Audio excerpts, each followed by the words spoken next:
गुरुजी प्रणाम। सुखी रहो। गुरुजी कृपया धनु लग्न की कुंडली के शुभ अशुभ ग्रहों और ईस्ट मंत्र के बारे में जानकारी दें, उपाय भी बताएं। बहुत अच्छा, ठीक है।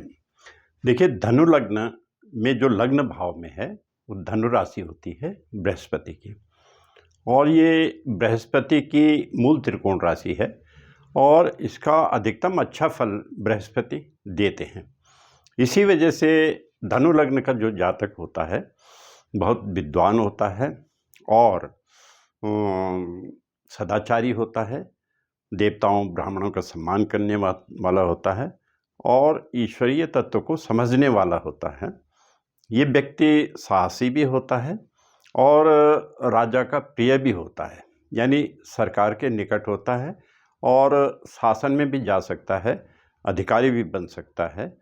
ये सब चीज़ें इस पर निर्भर करती हैं कि ये जो बृहस्पति हैं यानी लग्नेश और जो लग्न भाव है वो यदि पीड़ित ना हो तो, और यदि वो कितनी डिग्री तक वो पीड़ित होता है उसके गुण धीरे धीरे घटते जाएंगे और इस पीड़ित रहने के प्रभाव को हम मंत्र व्रत इत्यादि से कम कर सकते हैं, अनुकूल कर सकते हैं ग्रह को। अब ये देखिए कि बृहस्पति जो है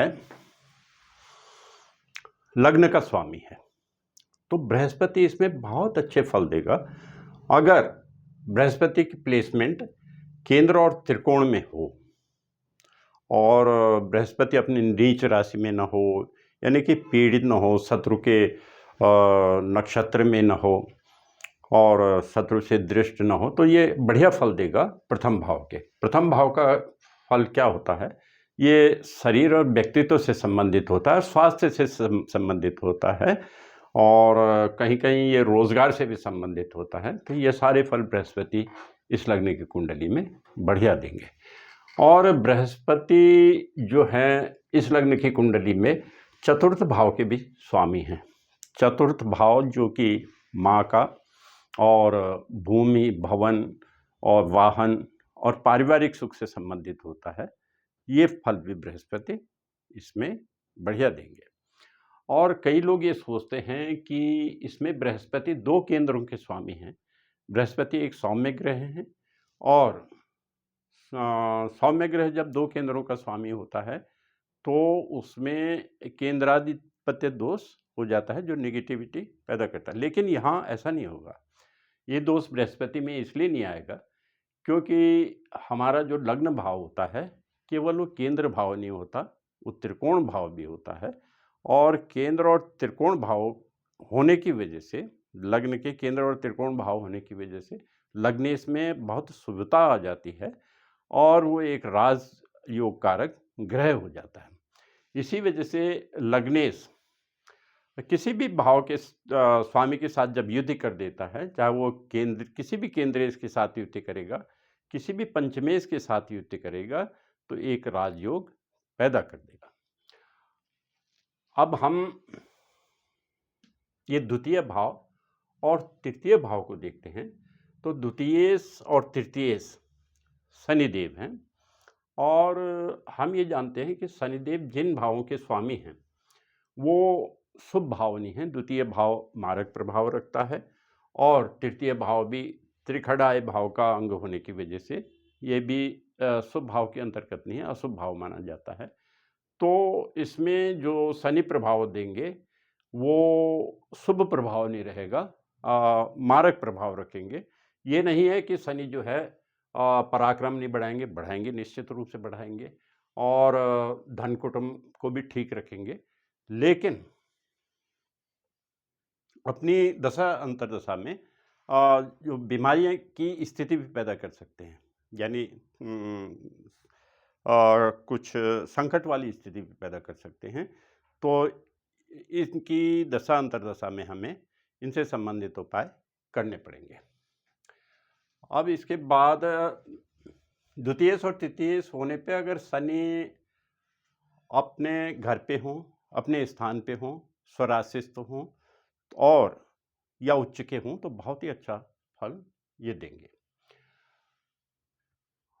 अब पंचम भाव पे हम देखते हैं कि जो पंचमेश हैं वो मंगल हैं, और हम ये भी जानते हैं कि मंगल की जो मूल त्रिकोण राशि होती है वो मेष राशि होती है, और मंगल उस भाव का अच्छा फल देते हैं जहाँ पर उनकी मेष राशि होती है, और पंचम भाव शुभ है, त्रिकोण भाव होने की वजह से ये शुभ है।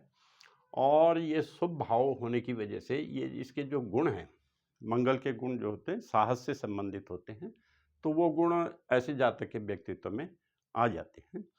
और पंचम भाव हम ये जानते हैं कि विद्या बुद्धि संतान से संबंधित है, और इष्ट से भी संबंधित होता है, तो इसका फल ये मंगल अच्छा देंगे, इसलिए मंगल को हमने इसमें शुभ ग्रह के तौर पे लिया है। अब इसके बाद हम आते हैं छठे भाव में। हम देखते हैं कि छठा भाव जो है रोग और शत्रु से संबंधित है, ऋण से भी संबंधित है, संघर्ष से भी संबंधित है, तो इसको शुभ भाव के अंतर्गत नहीं माना जाता। ये त्रिखड आय भाव का अंग होने की वजह से इसे शुभ भाव नहीं माना जाता।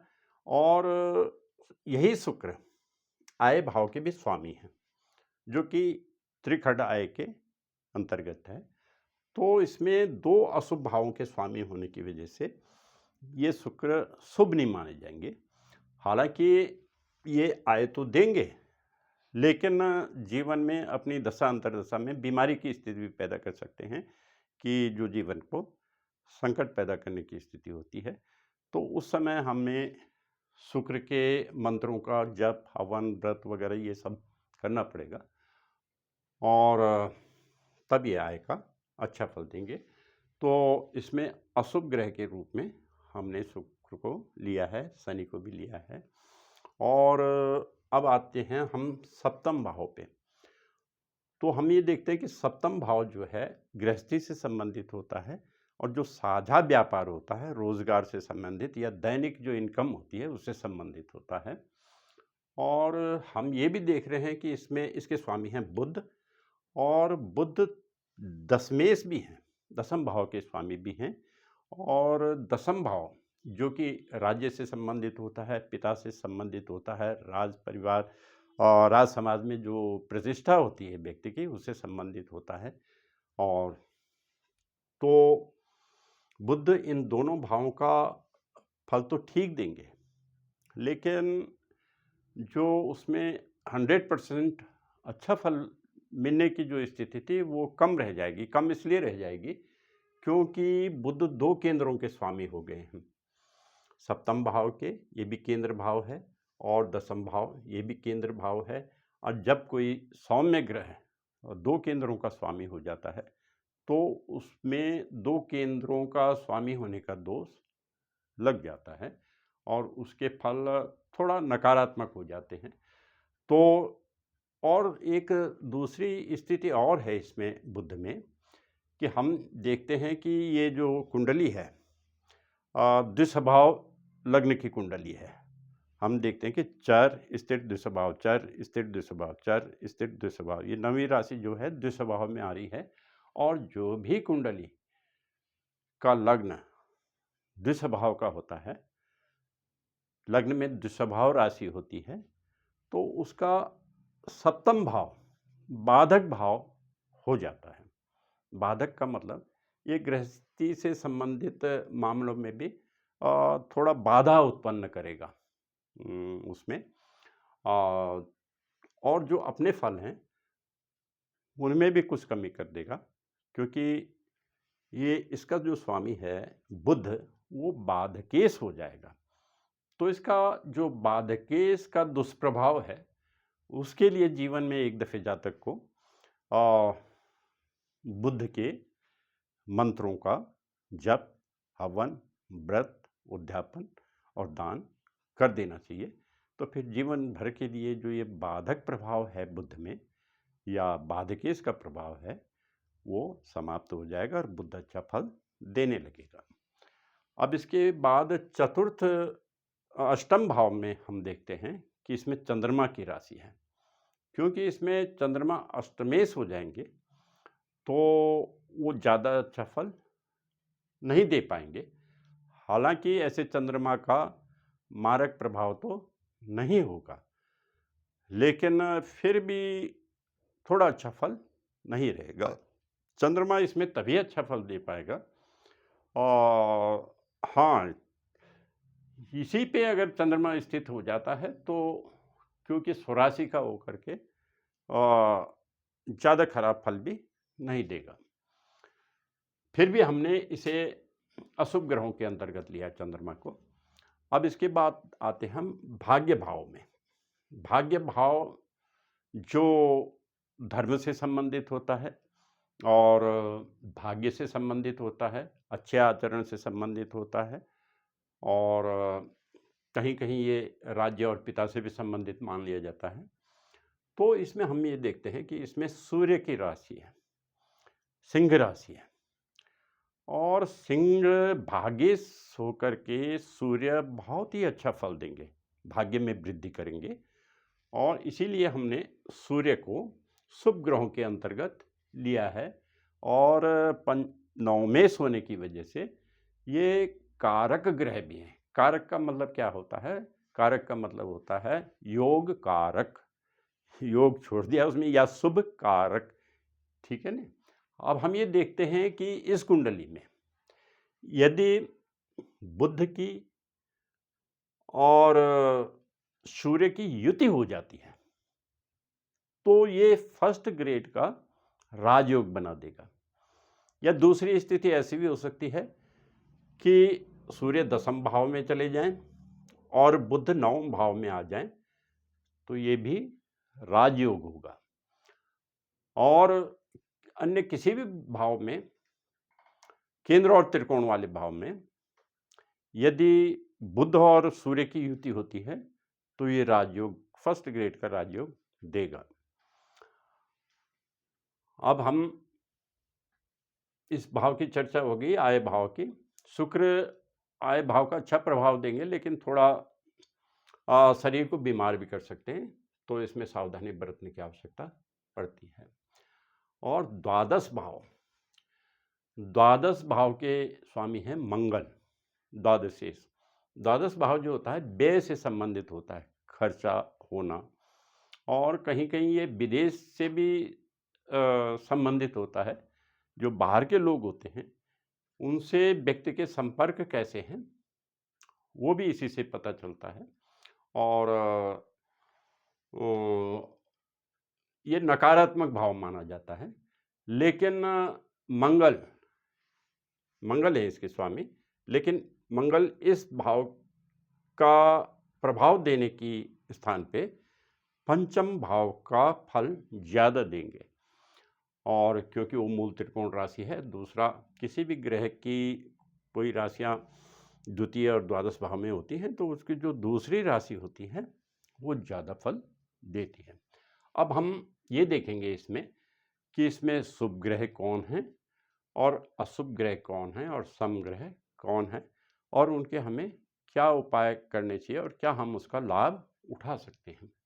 हम ये देखते हैं कि शुभ ग्रह जो हैं इसमें बृहस्पति हैं, सूर्य हैं और मंगल हैं।